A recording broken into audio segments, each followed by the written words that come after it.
Hey guys, welcome to part 3 of making stoichiometric problems easier. If you haven't watched part 1 and 2, I really recommend you go back there because we go through the steps and go through some important problems.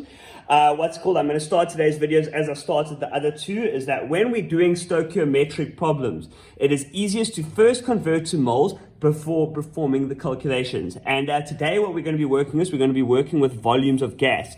And at IGCSE level, it's important to know that you guys will only have to deal with problems that occur at standard temperature pressure, which means is that these chemical reactions are occurring at room temperature at 101 kilopascals. But those values you don't need to know. You just need to know it happens at standard temperature pressure. And when we're at standard temperature pressure, this is the triangle we're going to be using, guys. Here you see we have volume at the top, we have moles here on the left, and we have 24 on the thing. So it's actually quite a lot easier because we don't actually have another variable. We just have a nice little 24 to work with, and that's because of the standard temperature pressure. If it wasn't at standard temperature pressure, we'd have to do these other calculations, but because it is, we can just put a nice little 24 there. So the two equations we get is that we have moles is equal to volume over 24, or we have volumes is equal to moles times 24. And what's important, guys, is that volume is in decimeters cubed. We have to make sure volume is in decimeters cubed when doing these type of problems, because otherwise we can't use the 24. Okay, so let's dive straight into the problem. The problem is what volume of hydrogen is formed at STP when 4 grams of magnesium is added to excess HCl.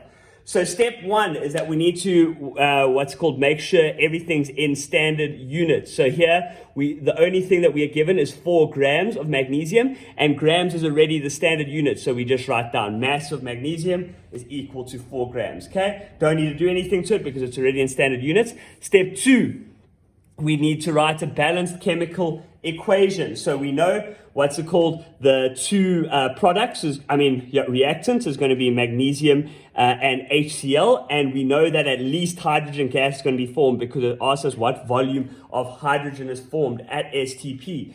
We put hydrogen gas, then obviously if hydrogen gas is the thing that's going to be formed, MgCl2 is what's going to be made, and then through just a little bit of balancing, we find that the ratio is 1 magnesium to 2 hydrogen chloride makes 1 magnesium chloride and 1 hydrogen gas. Okay, so step 3, we need to find the moles of magnesium, of magnesium. So we use our equation, moles is equal to mass over relative atomic mass, which they gave us up there. So we put 4 over 24, and we get 0.167 moles. Okay, we've done these working out the moles in previous videos. If you don't know what we're doing there, please go back to the previous video. This is a standard equation that we need to know, and is pretty much used in every single stoichiometric problem. Okay, step 4, we're going to just do our the ratios.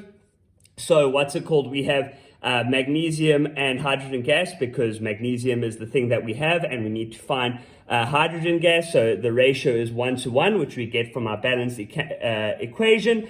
And then we put the 0.167 because we know that's the moles of magnesium, and we put X here for hydrogen because that's what we need to find out. Then we cross multiply. It's nice and simple because it's 1 times X, 1 times 0.61. So then the moles of hydrogen gas is equal to X, obviously, because that was what we needed to find, which is equal to 0.167 because it's 0.167 times 1. Nice and simple. But now we're not quite done yet because it's asking us what volume of hydrogen is formed. So now we need to use one of these equations here. So now volume of hydrogen gas is equal to moles times 24, which we got from that equation. So we substitute the moles of hydrogen gas, which is 0.167 times 24, and we get 4.008 decimeters cubed of hydrogen gas is formed in this chemical equation.